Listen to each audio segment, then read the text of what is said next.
Assalamualaikum warahmatullahi wabarakatuh. Perkenalkan, kita dari tim Laboratorium Manajemen Sistem. Di sini kami akan mendemokan aplikasi yang sudah kami buat. Di sini ada beberapa entitas. Yang pertama, kita harus melakukan pendaftaran terlebih dahulu.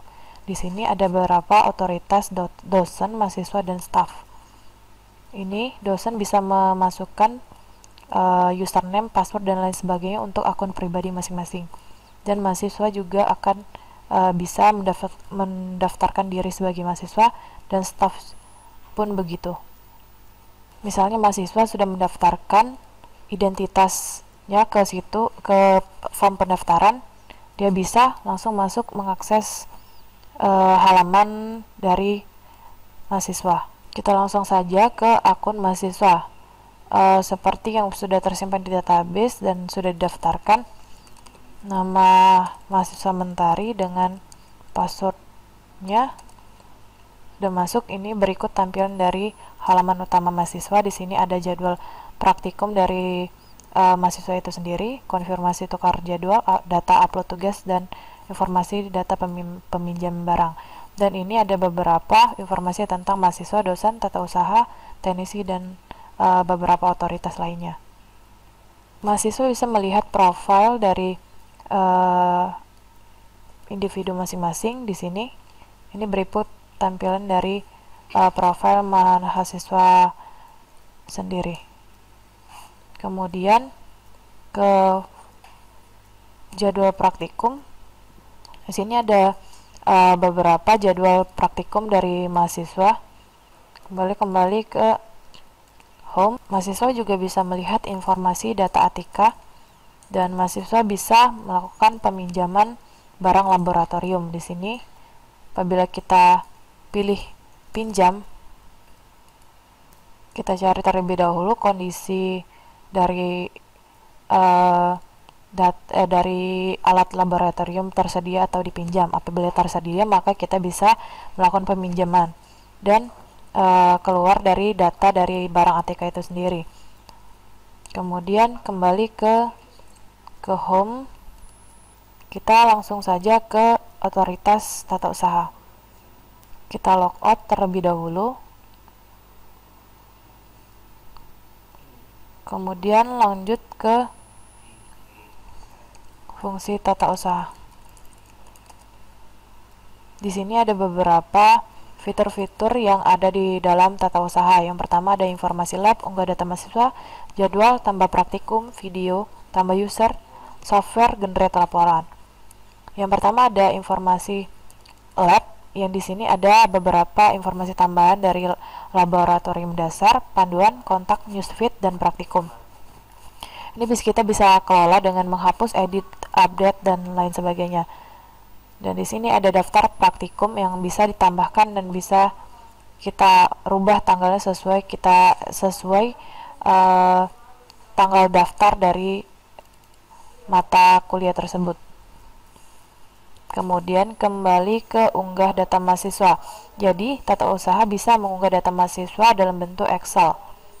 Jadi sebanyak-banyak data mahasiswa itu bisa diunggah ke dalam Excel, kemudian disimpan ke database.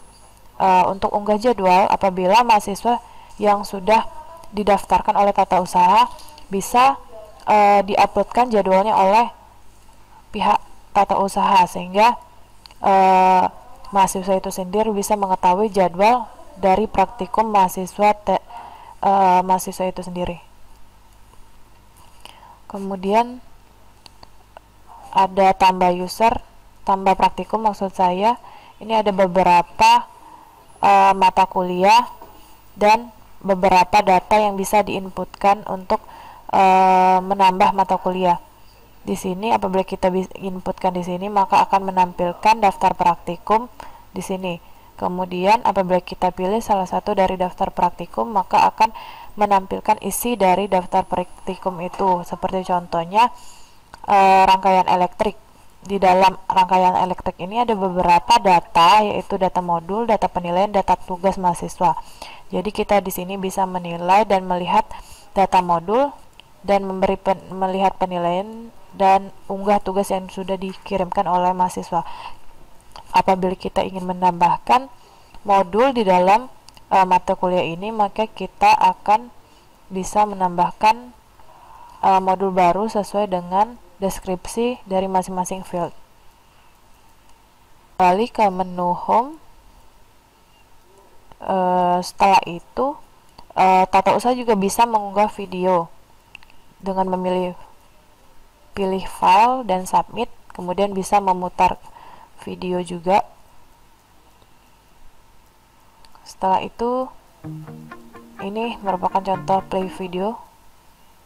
Setelah itu, tata usaha juga berfungsi untuk menambahkan hak akses dari Kordas, asisten, dan kepala lab, dan kemudian didaftarkan sehingga masing-masing otoritas bisa mengakses akun masing-masing.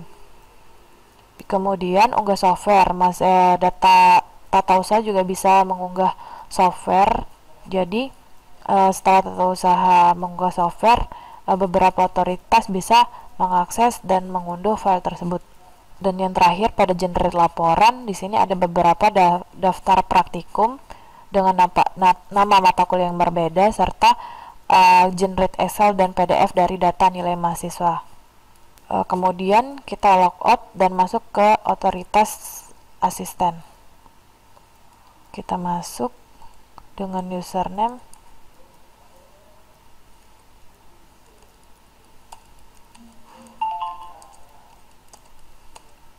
Ini merupakan tampilan dari halaman asisten.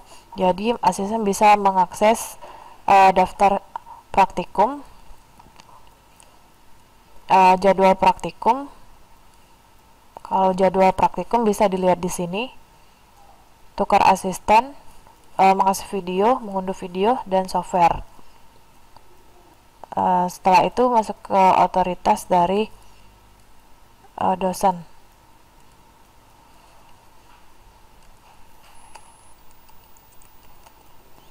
Dosen di sini bisa terlihat ada beberapa menu dari fungsi dari dosen, yaitu melihat nilai praktikum mahasiswa, dan nilai praktikan akan ditampilkan dan di-generate ke Excel atau PDF. Masuk ke Kordas. Ini merupakan tampilan dari Kordas. Di sini ada daftar praktikum, bank penilaian, konfirmasi tukar jadwal, konfirmasi pindah jadwal, dan kemudian di sini ada ID mahasiswa yang dibimbing. Kemudian ada SMS masuk dari SMS gateway pendaftaran. Ini merupakan tampilan-tampilan dari Kordas. Kembali masuk ke ke admin.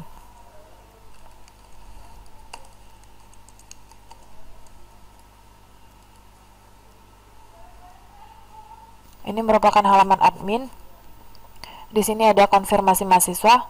Apabila mahasiswa itu belum dikonfirmasi sebagai mahasiswa, maka muncul di sini status nonaktif. Apabila sudah dikonfirmasi, akan tampil kotak dialog seperti ini. Kemudian setelah dikonfirmasi, maka yang tadinya konfirmasi mahasiswa ada 1, maka akan hilang dan kemudian dikurangi jadi 0. Ini ada beberapa otoritas yang akses mahasiswa, ada 5, dosen 1, tata usaha 1, dan beberapa otoritas lainnya. Langsung saja kita ke halaman teknisi.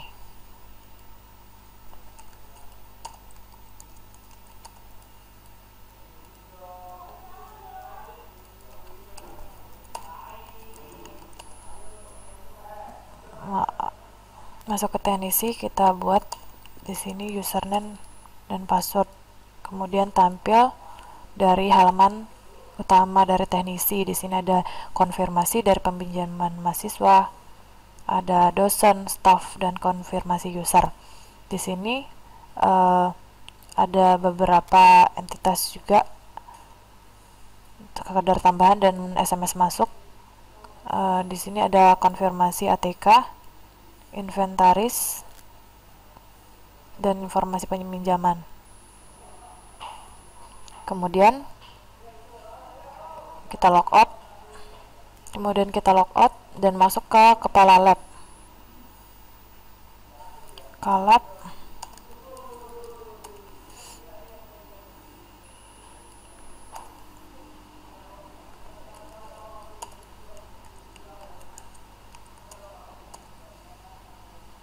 di sini Kalab hanya melihat hasil penilaian dan generate laporan dari total penilaian yang diberikan oleh Kordas pada mahasiswa.